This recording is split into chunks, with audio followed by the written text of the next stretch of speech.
എൻ്റെ പേര് doctor Roshni GS. ഞാൻ കേരള വനം വന്യജീവി വകുപ്പിൽ ബീറ്റ് ഫോറസ്റ്റ് ഓഫീസറായിട്ട് കഴിഞ്ഞ 8.5 വർഷമായിട്ട് ജോലി ചെയ്യുന്നു. ഇപ്പോൾ ഞാൻ ജോലി ചെയ്യുന്നത് തിരുവനന്തപുരം ജില്ലയിൽ തിരുവനന്തപുരം ഡിവിഷന് കീഴിൽ വരുന്ന പരുത്തിപ്പള്ളി റേഞ്ച് ഫോറസ്റ്റ് ഓഫീസിൽ ബീറ്റ് ഫോറസ്റ്റ് ഓഫീസറായി RRTയിലാണ്. അതായത് റാപ്പിഡ് റെസ്പോൺസ് ടീം, നമ്മുടെ വനംവകുപ്പിൻ്റെ തന്നെ ഒരു വിങ്ങായ റാപ്പിഡ് റെസ്പോൺസ് ടീം ദ്രുതകർമ്മ സേനയിൽ ആണ് ഞാനിപ്പോൾ ജോലി ചെയ്യുന്നത്. 2007 മുതൽ തിരുവനന്തപുരം ദൂരദർശനിൽ ന്യൂസ് റീഡറായിരുന്നു. 2013 ആകാശവാണി. അതിനുശേഷം ഒരു സർക്കാർ ജോലി വേണം എന്നുള്ളൊരാഗ്രഹത്തിൽ PSC പഠിച്ചിട്ട് 2017 വനം വകുപ്പിലേക്ക് വരുന്നത്.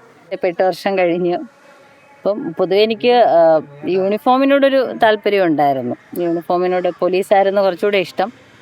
അപ്പോൾ യൂണിഫോമിനോടൊരു ഇഷ്ടം ഉണ്ടായിരുന്നത് കൊണ്ട് പിന്നെ അതിൽ തന്നെ സ്റ്റിക്ക് ഓൺ ചെയ്ത് പോയതാണ്. അങ്ങനെ കളയണം എന്ന് തോന്നിയില്ല. പിന്നെ വേറൊന്നിനും ശ്രമിച്ചില്ല. അതാ ശരിക്കും സത്യം എന്ന് പറയുന്നത്.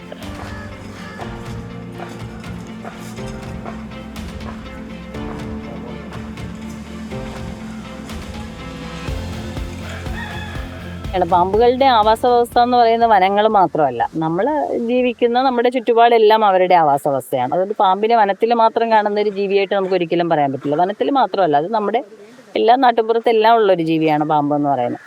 പക്ഷെ നമുക്ക് ചുറ്റും എല്ലാം പാമ്പുകളുണ്ട്. പക്ഷെ നമ്മളെ കാണാനായിട്ട് അവരാരും അങ്ങനെ മനഃപൂർവ്വമായിട്ട് പുറത്തിറങ്ങി വരികയോ നമ്മളെ ഉപദ്രവിക്കാൻ വേണ്ടി വരികയോ അങ്ങനെ ഒന്നും ചെയ്യുന്ന ഒരു ജീവിയല്ല. പാമ്പെന്ന് പറയുന്നത് ശീതരക്തമുള്ള ഉരകങ്ങളാണ്. അപ്പോൾ അവർക്ക് ചൂട് സഹിക്കാൻ പറ്റാതെ വരുമ്പോൾ അവർ മാളങ്ങളിൽ നിന്ന് പുറത്തിറങ്ങി വരാറുണ്ട്. പിന്നെ മീറ്റിംഗ് സീസൺ, ഇണ ചേരുന്ന സമയത്തും ഇവരിതുപോലെ പുറത്തിറങ്ങി വരാറുണ്ട്. അപ്പോൾ ഇങ്ങനെയുള്ള ചില സാഹചര്യങ്ങളിൽ മാത്രമാണ് അവർ വരുന്നത്. അപ്പോൾ ഈ യാദൃച്ഛികമായി നമ്മുടെ മുന്നിൽ വന്ന് പെട്ടുപോകുന്ന സാഹചര്യങ്ങളാണ്. നമുക്ക് മാൻ ആനിമൽ കോൺഫ്ലിക്റ്റ് ഉണ്ടെങ്കിലും, ഇപ്പോൾ ആന കുത്തിക്കൊല്ലുന്നു, വേറെ ഏതെങ്കിലും അങ്ങനെയൊക്കെ ഉണ്ടെങ്കിലും അതിനേക്കാൾ ഒക്കെ നമ്പർ കൂടുതലെന്ന് പറയുന്നത് പാമ്പ് കടിയേറ്റുള്ള മരണമാണ്.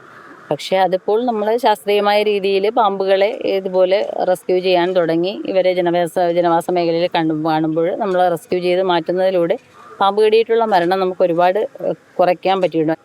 കഴിഞ്ഞ വർഷങ്ങളെക്കാൾ വളരെ കുറവാണ് ഇപ്പോൾ ഈ വർഷങ്ങളിൽ പാമ്പ് കടിയിട്ടുള്ള മരണത്തിൻ്റെ നിരക്കെന്ന് പറയുന്നത്. അപ്പോൾ അത് 0 ആക്കുക എന്നുള്ളത് തന്നെയാണ് നമ്മുടെ വനംവകുപ്പിൻ്റെയും സർക്കാരിൻ്റെയും ലക്ഷ്യം എന്ന് പറയുന്നത്. അതിനുവേണ്ടിയാണ് നമ്മൾ ഈ യാത്ര സർപ്പ എന്ന് പറഞ്ഞ് snake awareness rescue protection app എന്ന് പറഞ്ഞിട്ട് നമുക്ക് സർക്കാരിൻ്റെ തന്നെ വനംവകുപ്പിൻ്റെ ആപ്പുണ്ട്. അപ്പോൾ അതിലൂടെ നമ്മൾ ഈ ചെയ്യുന്നതെന്ന് പറയുന്നത് പാമ്പ് കടിയിട്ടുള്ള മരണം കുറയ്ക്കുക എന്നുള്ള ലക്ഷ്യത്തോടെ. അപ്പോൾ അതിലൂടെ നമ്മൾ ഉദ്ദേശിക്കുന്നത് മനുഷ്യജീവനും രക്ഷിക്കണം, ആ ജീവിയുടെ ജീവനും റെസ്ക്യൂ ചെയ്യണം എന്നുള്ളത് തന്നെ. ശാസ്ത്രീയമായ രീതി എന്ന് പറയുമ്പോൾ നമ്മുടെ കയ്യിലൊരു PVC പൈപ്പ് ഉണ്ടാവും, ഒരു കോട്ടൺ ബാഗ് അതുണ്ടാവും. പിന്നീടുള്ളതെന്ന് പറയുന്നത് ഒരു സ്റ്റിക്കാണ്, ഒരു വളഞ്ഞ ഒരു സ്റ്റിക്ക് ഉണ്ടാവും.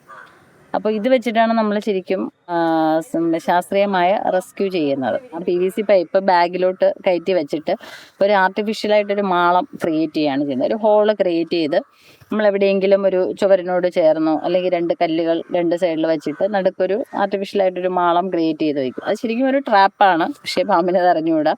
നമ്മൾ ഈ ഹുക്ക് വെച്ചിട്ട് ഇതിനെ ജസ്റ്റ് ഇങ്ങനെ ഒന്ന് കോരിയെടുക്കുകയാണ് ചെയ്യുന്നത്. അതിൽ ഓരോ പാമ്പിനും ഓരോ രീതിയുണ്ട്. ഇപ്പോൾ പെരുമ്പാമ്പാണെങ്കിൽ നമുക്ക് ഈ ഹുക്ക് വെച്ചിട്ടൊന്നും എടുക്കാൻ പറ്റില്ല, അതിൻ്റെ സൈസ് വളരെ വലുതായിരിക്കും. ചെറുതൊക്കെ ആണെങ്കിൽ ചെയ്യാം, അല്ലെങ്കിലും പറ്റില്ല.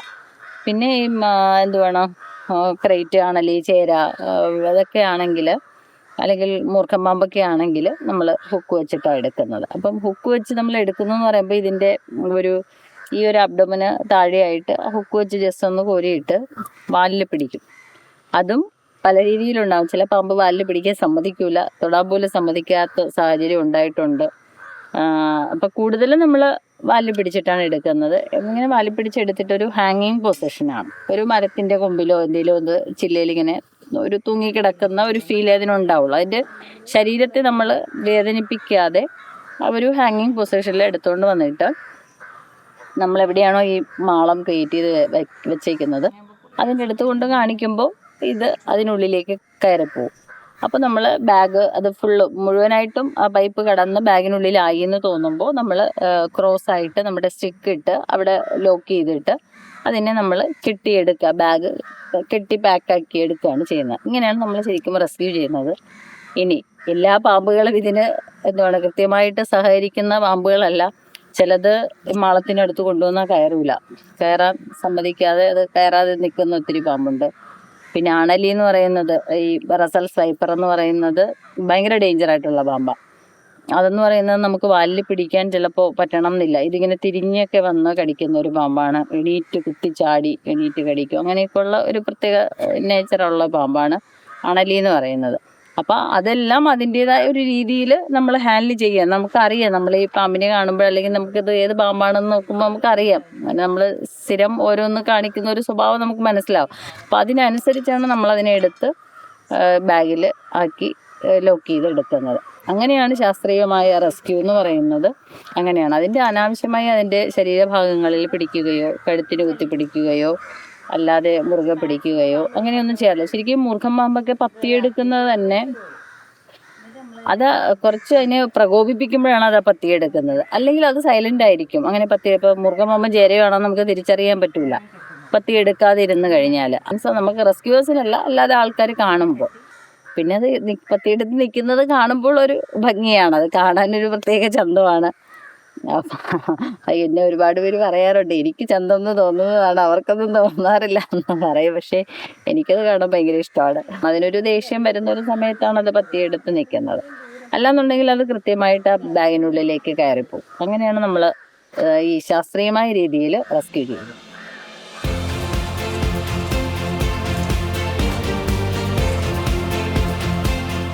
പേടിച്ച് നമുക്ക് ചെയ്യാൻ പറ്റില്ല. കാരണം അത് അങ്ങനെ ഒരു ജോലിയാണ് നമ്മൾ ചെയ്യുന്നത്. ഉള്ളിൻ്റെ ഉള്ളിൽ എവിടെയെങ്കിലും ചിലപ്പോൾ കാണുമായിരിക്കും. കാരണം നമ്മൾ ഉണ്ടാവണം. കാരണം അതൊരു പെറ്റ് ആനിമൽ അല്ല. അതിൻ്റെ ഒരു വൈൽഡ് നേച്ചറിന് ഉറപ്പായിട്ടും ഉണ്ടാവും. പിന്നെ ഇതെങ്ങനെയൊക്കെ പ്രതികരിക്കും എന്ന് നമുക്ക് പ്രെഡിക്റ്റ് ചെയ്യാൻ പറ്റില്ല.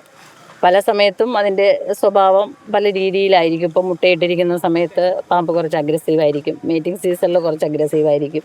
അപ്പോൾ പല സമയത്തും അതിൻ്റെ സ്വഭാവത്തിൽ വ്യത്യാസം വരാം.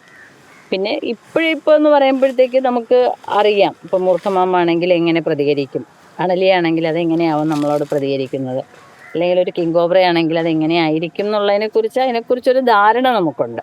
അപ്പോൾ അതിനനുസരിച്ച് നമുക്ക് അതിൻ്റെ അടുത്ത് പോയി നിന്ന് മൂവ് ചെയ്യാനും അതിനൊക്കെ ഉള്ളൊരിത് നമുക്ക് ആ സമയത്തുണ്ടാവും. നമ്മുടെ മനസ്സിന് അത്രയും ഒരു ധൈര്യം ഉണ്ടെങ്കിൽ മാത്രം തന്നെയാണ് അത് ചെയ്യാൻ കഴിയുന്നത്. അതുകൊണ്ട് എനിക്ക് ഇതുവരെ അങ്ങനെ പേടിയായിട്ട് തോന്നിയിട്ടില്ല. ആ ചെയ്യുന്നതിനോടൊരു ഇഷ്ടമാണ്.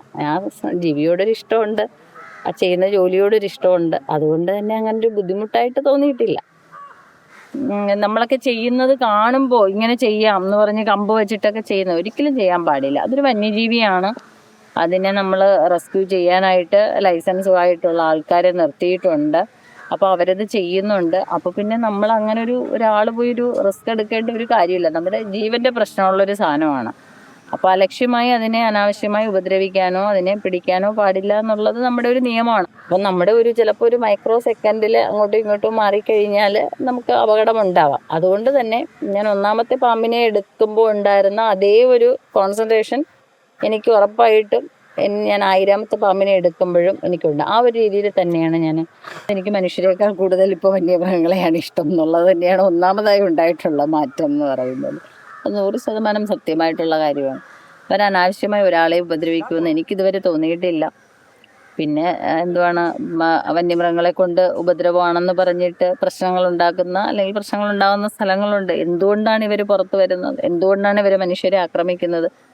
പിന്നെ അവർക്ക് ആവശ്യം ഫുഡും ഷെൽട്ടറുമാണ്. ഇത് രണ്ടും അവർക്ക് അത്യാവശ്യം ഉണ്ടായിരുന്നു. ഇപ്പോൾ അത് മാറാൻ തുടങ്ങി. കാലാവസ്ഥ മാറുന്നുണ്ട്, പ്രകൃതിയിൽ മാറ്റം ഒരുപാട് വരുന്നുണ്ട്, പരിസ്ഥിതിക്ക് മാറ്റം വരുന്നുണ്ട്, മനുഷ്യരുടെ ഇടപെടൽ കൂടുന്നുണ്ട്. അതിനനുസരിച്ച് അവരുടെ ആവാസ വ്യവസ്ഥയ്ക്ക് മാറ്റം വരുന്നുണ്ട്. അതിനനുസരിച്ച് അവർ പുറത്തോട്ട് വരുന്നുണ്ട്. അവർക്ക് ഫുഡ് കിട്ടാതായപ്പോൾ അവർ വനങ്ങളിൽ നിന്ന് പുറത്തേക്ക് ഇറങ്ങി ഫുഡ് ലഭ്യമാകുന്ന സ്ഥലത്തേക്ക് ഇറങ്ങി വരുന്നുണ്ട്. അങ്ങനെയാണ് നമ്മൾ കൂടുതലും കാണപ്പെടുന്നത്. അപ്പോൾ ശരിക്കും പറഞ്ഞാൽ അതുകൊണ്ട് തന്നെ വന്യമൃഗങ്ങളെന്ന് പറയുന്നത് എനിക്ക് അവരോട് ഇഷ്ടമാണ്. നമ്മളിപ്പോൾ ആൾക്കാർ പലതും പറയാറുണ്ട്, ഇപ്പോൾ മനുഷ്യൻ്റെ ജീവന് വിലയില്ലേ, വന്യജീവിയുടെ ജീവനാണെന്നൊക്കെ ചോദിക്കാറുണ്ട്. വന്യജീവിയുടെ ജീവന് വിലയില്ലേ? അതിൻ്റെ ജീവനും വിലയുണ്ട്. അവരും ഇവിടെ നമ്മുടെ പ്രകൃതിയിൽ ജീവിക്കുന്ന ആൾക്കാരാണ്. അവരും ജീവൻ്റെ സ്വത്തായിട്ടുള്ള ആൾക്കാരാണ്.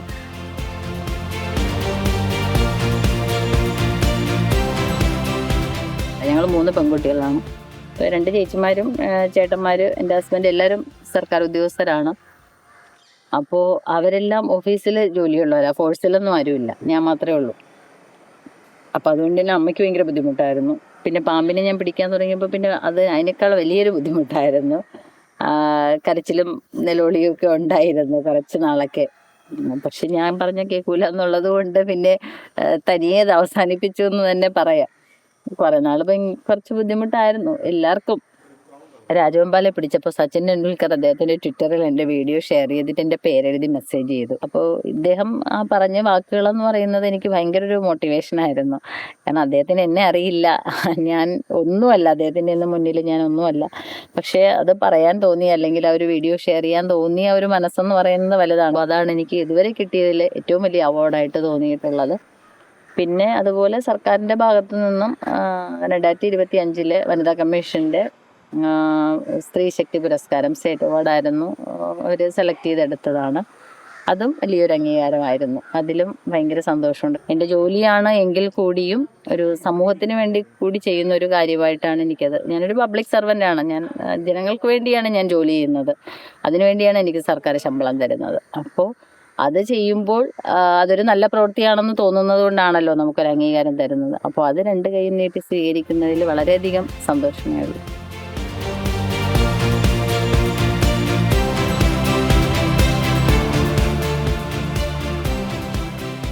പിന്നെ എനിക്ക് ആ ചെയ്യുന്ന ജോലിയോടൊരു വല്ലാത്തൊരു ഇഷ്ടമാണ്. ഞാനത് അത്രയും ഇഷ്ടപ്പെട്ടാണ് ചെയ്യുന്നത്. ഞാൻ ഒരിക്കലും കഷ്ടപ്പെട്ടല്ല ചെയ്യുന്നത്. ഇപ്പോൾ ഒത്തിരി പെൺകുട്ടികൾ വരുന്നുണ്ട്.